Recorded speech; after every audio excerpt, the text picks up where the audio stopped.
Hey guys, welcome to another update video on the Righteous Fire Elementalist. Now this, I have to apologize for because I'm realizing now the mistake I made, and the mistake I made was suggesting League starting with mana investment gear. After having played this character, I'm still updating and upgrading it, and there is going to be an upgraded POB today based on the mana gear and the min-maxing I've done. I'm coming to realize now, looking at what's happened to the price of Cloak of Defiance and atziri's foible, the price for entry of getting this set up to work well with mana is much too high for the value you get out of it. So, I'm really sorry about this for you guys who have been struggling with the initial mana sustain in maps. The problem is you kind of need these items for it to start to feel decent in terms of the mana shenanigans it goes. And they're really pretty expensive, and they're more expensive than I was expecting. I was expecting us being able to buy it close to the start of maps very easily. The Cloak of Defiance is now 100C. Foible's 50C. I thought these things weren't going to be this expensive, and it turns out they are. So I went ahead and I started working out a POB for suggesting how to build the character on life-based, with much more budget gear, stuff that's going to be much cheaper for you guys to start initially when you get into maps, and hopefully should feel better in the initial stage of mapping, because the initial stage of mapping with mana stacking is pretty rough in my opinion. So just with this stuff I've outlined here, hopefully it gives you a good idea of some cheaper options you can go for. And on top of that, I'm starting to think, as I'm getting later into the mana variant, I'm thinking, this is a little bit disappointing. It seems pretty decent, but kind of lacking a little bit in what I was hoping it could do for damage on a 5-link. I'm somewhere around 1.5 million DPS with the Scorching Ray, and then on the Vow Righteous Fire, an abysmal 400k. Currently, that's on basically 3-link damage because I'm using Ink AoE, and I don't have a multi-link helmet. And yeah, we can improve that with multi-link helmets and whatnot. But initially, though, with this level of investment, it's felt kind of lackluster in my opinion. So, more or less, I'll still min-max the mana version. I don't want to take the time to reswap all my gear at this point because I've already invested this much time getting some pretty decent mana gear going, and I've gotten it to the point where the sustain feels pretty good. And we just did our first Awakener, and that was kind of mostly decent. For the most part, I could tank stuff. If I did something stupid, like stand in a die beam and not remove Corrupting Blood, or go try to stand in the storm, because I was trying to see if, hey, do I sustain through a storm? The answer is no. I don't sustain through a storm, and I died. The answer is also no. I don't sustain through Corrupting Blood. If I did, like, remove Bleed Flask, I'd sustain through, like, an initial stage die beam. So there's improvements I want to make with still min-maxing the mana-based version and seeing where it can go, but at this point I'm kind of the belief that I think the life-based version is probably going to be superior, so I'm going to suggest to you guys to go that way, as well as it's going to be cheaper for you to get it to a point where it starts to feel good as well. So I went ahead and I put together a POB for life-based, kind of a pretty cheap gearing. I tried to stick to cheap stuff and go through budget gearing options. I also went ahead and wrote up a document on cheaper gear, or not just cheaper gear, but budget gear to mid-tier gear to high-end gear when it comes to life-based stuff, because I'm going to be still eventually basically min-maxing the mana-based version, and I wanted to give you guys a good outlook of what kind of gearing to look for. And because later on I'm going to be switching into life-based gear, and I'm probably going to do it towards the end when I have the currency to afford high-end gear, because right now, as far as I'm concerned, if I was looking at this in terms of the scale of mana-based gear, I'd be somewhere on the mid-tier of my scaling, and I don't think I want to invest into the point where I'm going to high-end mana-based gear, because that would make it harder for me to make life high-end gear, because I'd spend all my currency on the mana gear. So I'm going to basically farm currency in this mid-tier level of gear I have, because I think I can still do the end-game content of Shaper, Uber Elder, and stuff. I think I can still farm currency, and that way, with that currency, I'll meet you guys up here in the high-end gear of life-based, I think, further on for the finalized version of the guide. So anyways, I'm going to include this in the description so you guys would have kind of a list of stuff to look for if you're going to go to try to go from early life-based gear to mid-budget gear, etc.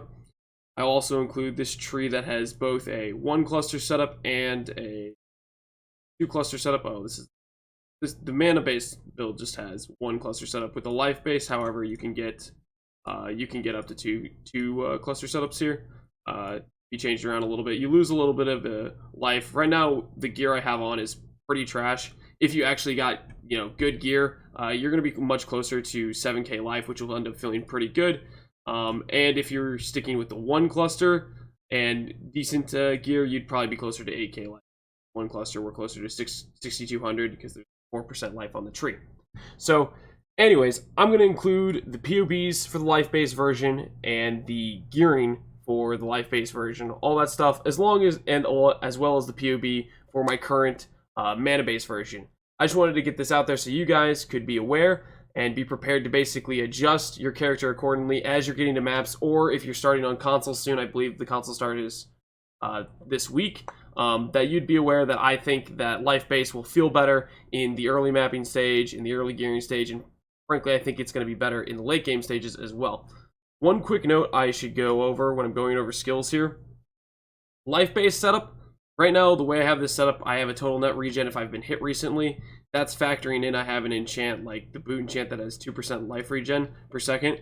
If you have a scenario where you're not feeling great on the life regen of this current setup, if you don't get just enough life regen into your gear and stuff, and you're feeling like you want a little bit more sustain, you can always swap out Malevolence. Dropping this gives you like 20% less damage or whatever. You can drop it and get Purity of Fire. That's a perfectly fine way to play. And you can also pick up an aura like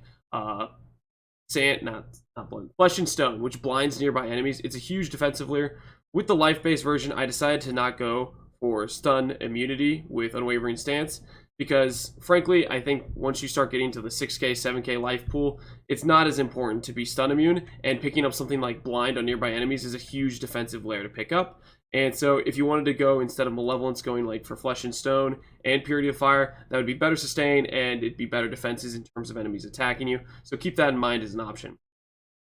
Now, hopefully that covers it. I'm sorry to you guys who are mid-invested into the mana version. If you have the mana version kind of mid-invested and it's only kind of feeling okay, I would suggest to you to sell out of these gear pieces, because right now I don't think it's worth it. 150C just to pay for 2 items just to get it to basically feel kind of decent or okay in maps isn't really what we're looking for. We want to be able to feel good in maps for relatively cheap gear, and this isn't it, in my opinion. I've got it to the point where it's decent, it's respectable, but I really would expect more for the amount of investment I put into the character. I'm not happy with it, and so I don't want to suggest to you guys to keep following me down the mana path I'm taking necessarily, because I don't think it's necessarily the best way to do it at this point. So I just want to throw that out to you guys so you keep that in mind, adjust accordingly. And now let's go ahead and I'll go in game and try to give you a showcase of where we're at with the mana character and what it looks like in the current state. Now that we're in game, we're going to try to go briefly over the mana gear that we currently are for the current state of upgrades. I mean, the reality is it still is working well enough. It's pretty nice sustain, in all honesty. My problem is with the amount of investment it took to get here, and the fact I think you can get higher damage with life base. So I just want to go over this quickly. We got basically mana regen on heavy mana regen and high mana on our rings, and our belt has high mana recovery rate, flat mana, cold res, and then on our shield we went for basically a harvest crafted shield where we bought a high % fire damage shield, and then we used a remove non-fire add fire when we already had crafted % fire res from the bench on there, so that way when there's 3 prefixes it had to remove a prefix, and it was basically a 50-50 between adding +1 spell and gain fire as chaos. Now you'll notice in the POBs I don't put this sort of shield on the life base, and the life base is only a little bit behind in terms of scorching ray damage, and the life base is also about 200k ahead in single target, or 300k ahead in single target for Righteous Fire itself. So they actually end up in pretty similar damage ranges, where this is a much higher invested setup than the life based, and the life base can still go higher still. Other unique things we did is we got Dance of the Offered. Eventually we're going to upgrade this to an Omayokin, basically the incursion upgrade of these boots, which will give us another 20% attack and spell dodge, which will be a nice extra defensive layer for this, and will help it feel better. And then on top of that, these boots give us onslaught and some movement speed, so it feels a lot better basically moving around while mapping. Appropriately enough, we have a Baran to do. Now this is going to be a Baran on Awakener level 5. Technically, this is our 6th Baran, but I was trying to spawn a Maven fight and was struggling, and I didn't end up getting it to spawn. Basically, I ended up running Baran redundantly in an area where I had already got his Watchstone, so it's kind of a fail. Bit of a misplay, but we will get through it. So I'll show you what this character looks on its current setup. I will say this, once you get to the 5th set of Awakener stones, the Cirrus monsters will basically come in on a lot of the spawns for influence, and they are extremely dangerous. I don't know if it's just something to do with I didn't build tanky enough. I feel like on a lot of scenarios I feel tanky in a lot of boss fights, and Cirrus I felt pretty tanky. But the second I ran into a Cirrus possessed rare in maps, they do a ridiculous amount of damage, I thought. And they basically erased us off the face of the earth. So be careful when you get to the Awakener level 5 level and you start having Cirrus invade the map. Be very wary of the Cirrus rares. They feel very overtuned in my opinion. I wouldn't be surprised if there's like a balance change mid-league that says, okay, these things are kind of ridiculous. They just come in and they one-shot you. We'll see if that happens or not, or maybe I'm just crazy. They're not actually that dangerous, and I just suck at the game or something. Who knows? Okay, so let's go ahead and try to kill Baran and not brick this fight. You into a pit of infinite torches.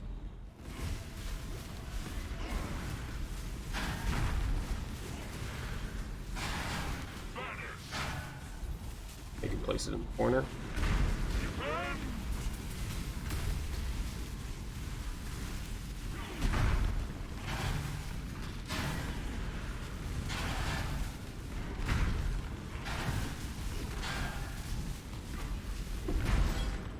It's not too bad to basically dash around, shield charge around, dodge attacks, but at the same time, if we stood still there, we weren't going to face tank Baran with his shotgun projectiles. Most builds I play can't really face tank those shotgun projectiles, but it's something that I would like to do a lot of the times when I make builds, get tankiness up to that point, but not quite there yet. And you can see the damage is only kind of okay. Being at 1 to 2 million damage based on when we have convergence, when we have elemental overload uptime, it's only kind of, mediocre. I think right now we are having pretty bad uptime on elemental overload. One thing that's going to improve that is either swapping to a Stormbrand or getting both Stormbrand and Orb Storms up, or frankly, the more important thing we need to do is get an Anima Stone so we can add in the Ice Golem, which will give us a bunch more crit, which will make it basically guarantee that we're going to have much better elemental overload uptime more. So, anyways, that's the current video. I'm still going to plan to min-max this build here. It looks like what's going to be happening is my wife will be coming back tomorrow night. I will maybe do one more update video based on what I do tonight and what I do tomorrow.